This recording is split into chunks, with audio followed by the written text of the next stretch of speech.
안녕하세요. 김건우 목사입니다. 9월 26일에 시작된 고린도후서 묵상이 어제 마무리되고 오늘부터 시편 묵상이 시작되었습니다. 11월로 넘어가면 역대하로 본문이 바뀌죠. 다음 달이면 2020년 마지막 매일 성경을 받게 되겠습니다. 이미 시편으로 본문이 바뀌었지만 귀한 보물을 가득 담고 있는 고린도후서를 단 한 번만 다루고 넘어가기는 너무도 아쉬워 오늘 한 번 더 다룬 후에 다음 2주 동안 시편을 묵상하려 합니다. 그런데 귀하고 실제적인 교훈들이 너무도 많아 본문을 정하기가 쉽지 않았습니다. 참 어려웠어요. 고심 끝에 오늘은 12장 7절에서 10절 말씀을 중심으로 주님께서 주시는 교훈을 얻고자 합니다. 지난 수요일에 잠시 나눈 바처럼 바울과 고린도 교회의 관계는 특별했습니다. 고린도 교회는 바울이 직접 개척했을 뿐 아니라 든든히 세우기 위해 많은 시간과 에너지를 쏟았던 교회입니다. 그만큼 사랑했고 공들인 교회라는 뜻입니다. 긴 시간을 보낸 만큼 보고 싶은 사람도 많고 추억도 많았을 거예요. 때문에 고린도 교회가 분쟁으로 인해 나누어져 있으며 거짓 교사들에게 속아 복음을 떠났을 뿐 아니라 음행이 만연하고 성도끼리 세상 법정에 송사하였으며 우상의 재물을 먹는 문제와 같은 민감한 문제들 앞에서 사랑이 없는 교만한 지식으로 다투고 있다는 이야기를 들었을 때 많이 실망했을 것입니다. 심지어 그들은 악한 동기를 가지고 바울과 성도 사이를 이간질하려는 거짓 교사들에게 속아 바울을 비난하고 공격하기까지 했습니다. 고린도 전서는 그러한 상황에 처한 고린도 교회 문제들을 바로잡기 위해 보낸 편지였습니다. 문제가 심각했던 만큼 바울의 어조도 강합니다. 모호하게 빙빙 돌려 말하지 않고 직격탄을 날리죠. 그들이 안고 있던 문제 하나하나를 구체적으로 다룹니다.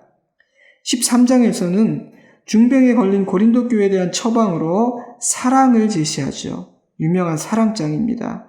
14장에서는 모든 것을 행할 때에 교회의 덕을 세우기 위한 목적으로 하라고 여러 차례 강조합니다. 고린도전서 14장의 몇 구절을 읽어드립니다. 12절 너희도 영적인 것을 사모하는 자인즉 교회의 덕을 세우기 위하여 그것이 풍성하기를 구하라. 26절 그런즉 형제들아 어찌할까? 너희가 모일 때 각각 찬송시도 있으며 가르치는 말씀도 있으며 계시도 있으며 방언도 있으며 통역함도 있나니 모든 것을 덕을 세우기 위하여 하라. 33절 하나님은 무질서의 하나님이 아니시오 오직 화평의 하나님이시니라. 40절 모든 것을 품위 있게 하고 질서 있게 하라. 상황이 좋지 않았고 게다가 바울은 비난받고 있는 상황이었기에 어려운 마음으로 쓴 편지, 그 편지가 바로 고린도전서입니다. 그런데 감사하게도 그러한 바울의 진심이 고린도 교회에 전달되었던 것 같아요. 고린도후서 7장 8절 내가 편지로 너희를 근심하게 한 것을 후회하였으나 지금은 후회하지 아니함은 그 편지가 너희로 잠시만 근심하게 한 줄을 알미라. 내가 지금 기뻐함은 너희로 근심하게 한 까닭이 아니요 도리어 너희가 근심함으로 회개함에 이른 까닭이라. 하나님의 뜻대로 하는 근심은 후회할 것이 없는 구원에 이르게 하는 회개를 이루는 것이요 세상 근심은 사망을 이루는 것이니라. 바울은 고린도전서를 쓰고 고린도후서를 보내기 전에 또 한편의 편지를 써서 보냈습니다. 그런데 그들은 바울의 권면을 진지하게 받아들이고 자신들의 잘못을 회개했던 것입니다. 고린도후서는 이러한 배경에서 쓰여진 편지입니다. 때문에 이 편지는요, 사랑하는 고린도 교회와 자신의 관계가 회복되었음을 감사하고 기뻐하며 그동안 나누지 못했던 바울의 진심과 속마음들을 진솔하게 나누는 아주 솔직하고 친밀한 편지입니다. 거짓 교사들의 거짓됨을 드러내고 자신의 사도적 권위와 사역의 신실함을 적극적으로 변호하며 그동안 나누지 못했던 간증을 나누기도 합니다. 오늘 묵상하고자 하는 고린도후서 12장 7절에서 10절 말씀은 11장 1절에서 12장 13절이라는 보다 큰 단락 안에서 읽을 때 그 의미가 보다 분명하고 풍성해집니다. 11장 1절에서 12장 13절, 학자들은 이 단락에 바울의 자기 변호 또는 바울의 자랑이라는 제목을 붙입니다. 자신의 편지를 받고 고린도 교회가 정신을 차리고 회개했다는 말을 들은 바울은 그동안 차마 말하지 못하고 꾹꾹 눌러두었던 진솔한 말들을 꺼내기 시작합니다. 고린도후서 11장 1절 말씀, 원하건대 너희는 나의 좀 어리석은 것을 용납하라. 청하건대 나를 용납하라. 5절, 나는 지극히 크다는 사도들보다 부족한 것이 조금도 없는 줄로 생각하노라.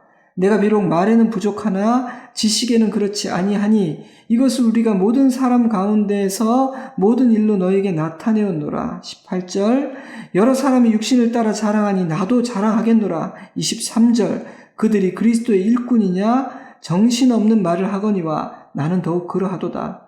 내가 수고를 넘치도록 하고 옥에 갇히기도 더 많이 하고 매도 수없이 맞고 여러 번 죽을 뻔하였으니 고린도서 12장 1절 말씀, 무익 하나마 내가 부득불 자랑하노니 주의 환상과 계시를 말하리라. 내가 그리스도 안에 있는 한 사람을 아노니 그가 14년 전에 셋째 하늘에 이끌려 간 자라. 그가 몸 안에 있었는지 몸 밖에 있었는지 나는 모르거니와 하나님은 아시느니라. 이런 바울의 고백들을 하나하나 읽으며 저는 그동안 너무도 억울하고 참으로 힘겨웠었던 것이구나. 그럼에도 불구하고 거짓 교사들과 더러운 싸움을 하지 않고 침묵했던 것이구나, 이런 생각이 들었습니다. 사실 바울은 자신을 향한 거짓 교사들의 험담과 중상모략에 대해 할 말이 많았습니다. 그러나 고린도 교회에서 그들을 섬길 때나 그들을 떠나 있는 지금이나 바울의 관심은 언제나 하나님의 영광을 드러내는 것이요 십자가를 지신 예수 그리스도를 따르는 것이었지 자신의 명예를 지키는 것이 아니었습니다. 무엇이 성도들에게 유익할까, 그것이 바울의 관심이었지 자신의 유익이 첫 번째 관심사가 아니었죠. 그래서 그는 근거 없는 억울한 멸시와 조롱을 견뎌낼 수 있었던 것입니다. 하지만 바울은 사람을 두려워하지 않는 담대한 스승이었습니다. 그래서 주님께서 그에게 허락하신 사도의 권위로 그들을 훈계하고 담대히 책망했습니다. 그것은 성도들을 진심으로 사랑했기에 할 수 있는 행동이기도 했습니다. 그 결과 오해는 풀리고 관계가 회복되자 이제 솔직하게 말하고 있는 것이죠. 사실 바울은 자랑할 것이 많은 사람이었습니다. 혈통과 지식이라는 영역에 있어서 바울은 그 누구에게도 꿀리지 않는 사람이었습니다. 수고와 헌신이라는 영역에 있어서도 마찬가지였죠.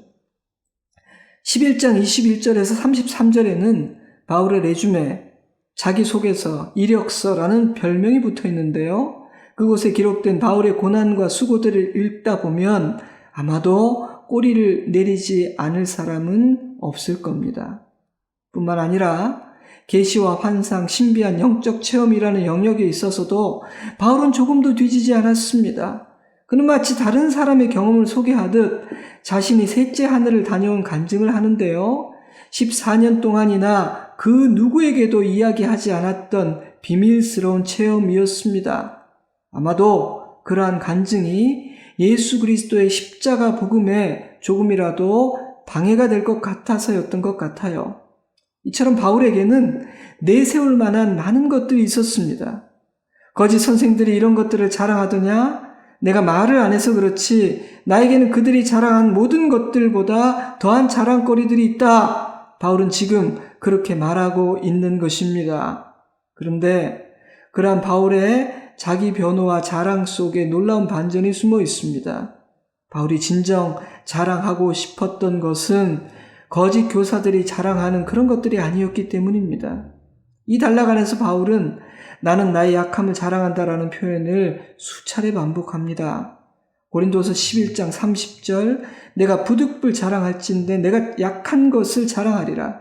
12장 5절 내가 이런 사람을 위하여 자랑하겠으나 나를 위하여는 약한 것들 외에 자랑하지 아니하리라. 12장 9절 그러므로 도리어 크게 기뻐함으로 나의 여러 약한 것들에 대하여 자랑하리니. 바울은 자신의 약함을 자랑합니다. 자신의 고난과 수치스러운 일들을 스스로 까발립니다. 왜일까요? 왜 그는 약함을 자랑하고 심지어 약함을 기뻐하고 있는 것일까요? 그 이유는 하나님께서 자신 안에 있는 그 약함들을 제거하지 않고 남겨두신 이유를 알았기 때문입니다. 바울에게 약함은 고통스러운 가시였습니다. 자유를 제한하는 족쇄였으며 벗어버리고 싶은 무거운 짐이었습니다. 유쾌하고 즐거운 일이 아니었다는 뜻입니다. 그래서 그는 3번이나 기도했죠. 세번역 성경으로 12장 8절을 읽어드립니다. 나는 이것을 내게서 떠나게 해달라고 주님께 3번이나 간청하였습니다. 그런데 주님은 그의 요구를 거절하셨습니다. 안 된다고 하신 거예요. 그런데 못한다, 내게는 그런 능력이 없다 하신 것이 아니라 그것을 남겨두겠다 말씀하셨습니다. 왜 하나님은 약함을 제거하지 않고 남겨두시는 것인가? 그 이유들을 생각하기 전에 먼저 약함과 가시는 일시적으로 남겨두신 것이라는 사실부터 말씀드리고 싶습니다. 우리의 약함, 우리의 가시는 절대 영원하지 않다는 것입니다. 하나님은 우리의 약함과 가시보다 더 강하십니다. 때문에 하나님께서 작정하신다면 이 땅을 사는 날 동안 그 어느 날 한순간에 제거될 수 있습니다. 또한 우리 주님 오시는 그날, 우리가 아버지의 집에 들어가는 그날에는 완전히 제거될 것입니다. 약함의 임무, 가시의 임무가 끝나는 그날, 약함과 가시는 우리에게서 사라진다는 뜻입니다. 사실 하나님은요, 사랑하는 자녀들에게 약함을 남겨두고 싶지 않으십니다. 사랑하는 자녀들이 찌르는 가시가 몸에 박힌 채로 사는 것을 기뻐하지 않으세요. 그러나 우리의 어리석음과 악함 때문에 잠시 남겨두십니다. 지금 우리는 온전히 이해할 수 없지만 모든 것을 아시며 우리를 너무나 잘 아시는 하나님의 관점에서는 약함이 제거되는 것보다 잠시 남아있는 것이 유익하기 때문입니다. 하나님은 왜 약함을 남겨두시는 것일까요? 12장 7절에서 10절 말씀을 읽어드리겠습니다. 여러 계시를 받은 것이 지극히 크므로 너무 자만하지 않게 하시려고 내 육체에 가시 곧 사단의 사자를 주셨으니 이는 나를 쳐서 너무 자만하지 않게 하려 하심이라. 이것이 내게서 떠나가게 하기 위하여 내가 3번 주께 간구하였더니 나에게 이르시기를 내 은혜가 내게 족하도다. 이는 내 능력이 약한 데서 온전하여 짐이라 하신지라. 그러므로 도리어 크게 기뻐함으로 나의 여러 약한 것들에 대하여 자랑하리니 이는 그리스도의 능력이 내게 머물게 하려 함이라. 그러므로 내가 그리스도를 위하여 약한 것들과 능욕과 궁핍과 박해와 곤고를 기뻐하노니 이는 내가 약한 그때 강함이니라. 아멘. 그 첫 번째 이유는 우리로 자만하지 않게 하시기 위해서입니다. 죄인인 우리는 약함이 없다면 교만이라는 나락으로 쉽게 떨어지게 됩니다. 바울처럼 자랑할 것이 많은 사람, 헌신한 사람, 귀한 사역을 하는 사람은 더욱 그러합니다. 그래서 하나님은 약함을 통해 사랑하는 자녀들과 자신의 종들을 보호하려 하십니다. 여러 계시를 받은 것이 지극히 크므로 너무 자만하지 않게 하시려고 내 육체에 가시 곧 사단의 사자를 주셨으니 이는 나를 쳐서 너무 자만하지 않게 하려 하심이라. 하나님의 뜻을 들은 바울은 어쩌면 이렇게 생각했을지도 모르겠습니다. 아닙니다, 주님. 약함이 없어도 가시가 없어져도 저는 교만하지 않을 겁니다. 그러나 하나님의 생각은 달랐습니다. 아니다, 바울아. 너는 쉽게 교만으로 떨어질 수 있는 존재야. 약함이 너를 보호해 줄 거다. 하나님은 우리를 자만과 교만이라는 덫으로부터 보호하시기 위해 약함을 남겨두십니다. 두 번째 이유는 하나님의 능력이 우리의 약함 가운데에서 온전해지는 까닭입니다. 9절, 나에게 이르시기를 내 은혜가 내게 족하도다. 이는 내 능력이 약한 데서 온전하여 짐이라 하신지라. 그러므로 도리어 크게 기뻐함으로 나의 여러 약한 것들에 대하여 자랑하리니 이는 그리스도의 능력이 내게 머물게 하려 함이라. For my power is made perfect in weakness. 굉장한 반전입니다. 바울은 자신의 약함 때문에, 가시 때문에 자신이 약해졌다고 생각했는데 하나님은 오히려 너의 약함이 나의 강함이 머무를 수 있는 처소가 된다. 그러므로 나의 강함, 나의 능력은 너의 약함을 통해 비로소 온전해질 수 있는 것이다 라고 말씀하시기 때문입니다. 사랑하는 여러분, 이것은 경험해 본 사람만이 알 수 있는 진리입니다. 이것은 오직 믿음으로 아멘하며 받는 자들만이 누릴 수 있는 은혜이기도 합니다. 이 사실을 깨닫게 된 순간 약함에 대한 바울의 관점은 바뀌게 됩니다. 그는 자신의 약함, 그 가시가 떠나가기를 3번이나 기도했습니다. 그러나 이제는 자신의 약함을 기뻐하고 자랑합니다. 왜냐하면 약함을 통해 그리스도의 능력이 그에게 머물게 됨을 깨닫게 되었기 때문입니다. 사랑하는 성도 여러분, 우리의 약함은 그리스도의 능력이 머무르는 처소입니다. 우리의 약함을 통해 하나님의 능력은 온전해집니다. 세 번째 이유는 우리는 약한 그때에 진정 강하기 때문입니다. 그러므로 내가 그리스도를 위하여 약한 것들과 능욕과 궁핍과 박해와 곤고를 기뻐하노니 이는 내가 약한 그때에 강함이라. 자만하지 않는 자, 겸손한 자는 자신이 아닌 주님을 의지하게 됩니다. 우리로 주님을 의지하게 만드는 약함은 하나님의 능력이 온전해지는 통로가 됩니다.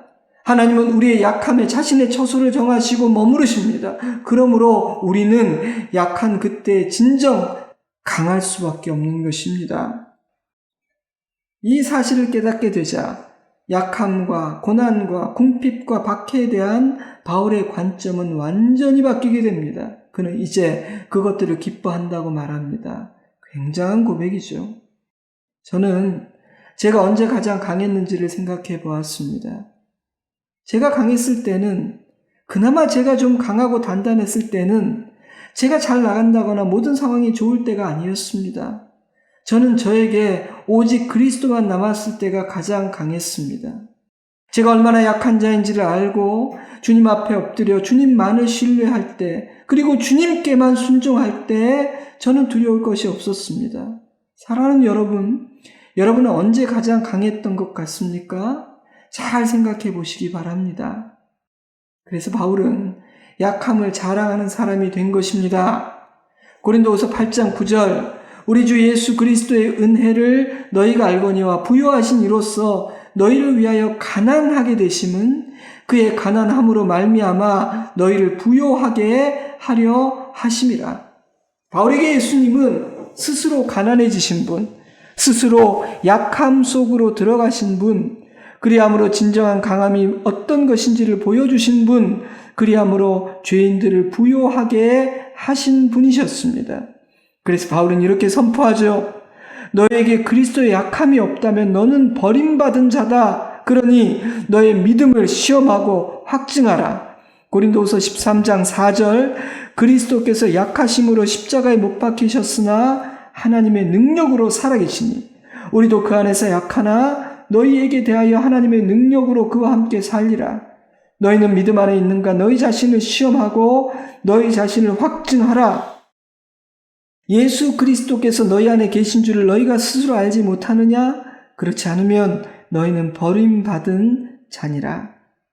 이제 말씀을 정리하겠습니다. 우리의 약함, 이 세상에서 당하는 고난과 고통, 하나님은 한순간에 얼마든지 제거하실 수 있음에도 불구하고 완전히 제거하지 않으시고 일부를 남겨두십니다. 잠시 동안만 남겨두십니다. 그 첫 번째 이유는 우리로 자만하지 않게 하시기 위해서입니다. 고린도후서 12장 7절, 여러 계시를 받은 것이 지극히 크므로 너무 자만하지 않게 하시려고 내 육체의 가시 곧 사단의 사자를 주셨으니 이는 나를 쳐서 너무 자만하지 않게 하려 하심이라. 하나님은 우리를 자만과 교만이라는 덫으로부터 보호하시기 위해 약함을 남겨두시는 것입니다. 두 번째 이유는 하나님의 능력이 우리의 약함 가운데에서 온전해지기 때문입니다. 12장 9절 나에게 이르시기를 내 은혜가 내게 족하도다 이는 내 능력이 약한 데서 온전하여짐이라 하신지라. 그러므로 도리어 크게 기뻐함으로 나의 여러 약한 것들에 대하여 자랑하려니 이는 그리스도의 능력이 내게 머물게 하려 함이라. 아멘. 우리의 약함은 그리스도의 능력이 머무르는 처소입니다. 우리의 약함을 통해 하나님의 능력은 온전해집니다. 그래서 하나님은 우리에게 약함을 남겨두십니다. 세 번째 이유는 우리는 약한 그때에 비로소 강할 수 있기 때문입니다. 12장 10절 그러므로 내가 그리스도를 위하여 약한 것들과 능욕과 궁핍과 박해와 곤고를 기뻐하노니 이는 내가 약한 그때 강함이라. 사랑하는 성도 여러분, 하나님께서 우리에게 약함을 남겨두신 이유를 이해하고 주님을 의지하고 그 뜻에 순종하기만 한다면 우리의 약함과 우리가 당하는 고난들은 우리를 파괴하고 망하게 하고 죽일 수 없습니다. 절대 그런 일은 일어나지 않습니다. 우리는 우리의 약함 때문에 망하지 않고요. 고난이 너무 심해서 부서지고 깨지지 않습니다. 오히려 우리의 약함과 이 땅에서 당하는 고난들을 통해 우리 안에 계신 주님의 능력은 온전해지며 우리는 더 강해지게 됩니다. 바로 그것이 바울의 고백에 담긴 하나님의 약속입니다. 말씀을 묵상하며 저에게는 사단은 그런 일이 일어나는 것을 두려워한다는 생각이 들었습니다. 그래서 하나님께서 약함을 남겨두신 이유, 이 땅에서 주의 백성들이 고난을 당하는 이유, 우리에게 가시가 여전히 박혀있는 이유를 깨닫지 못하도록 방해하는 것입니다.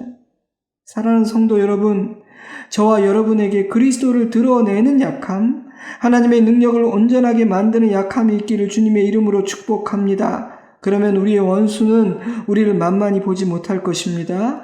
세상은 교회와 성도를 통해 하나님의 강함을 보게 될 것입니다. 이제 잠시 눈을 감고 내게 주시는 하나님의 음성을 들으시기 바랍니다. 그리고 그 가운데에서 성령께서 주시는 기도의 제목들을 발견하시기 바랍니다. 그리고 혼자만의 공간에서 잠시라도 소리를 내어 기도하시면 좋겠습니다. 이제 잠시 반주를 넣어드리겠습니다. 저는 주일에 뵙겠습니다. 샬롬.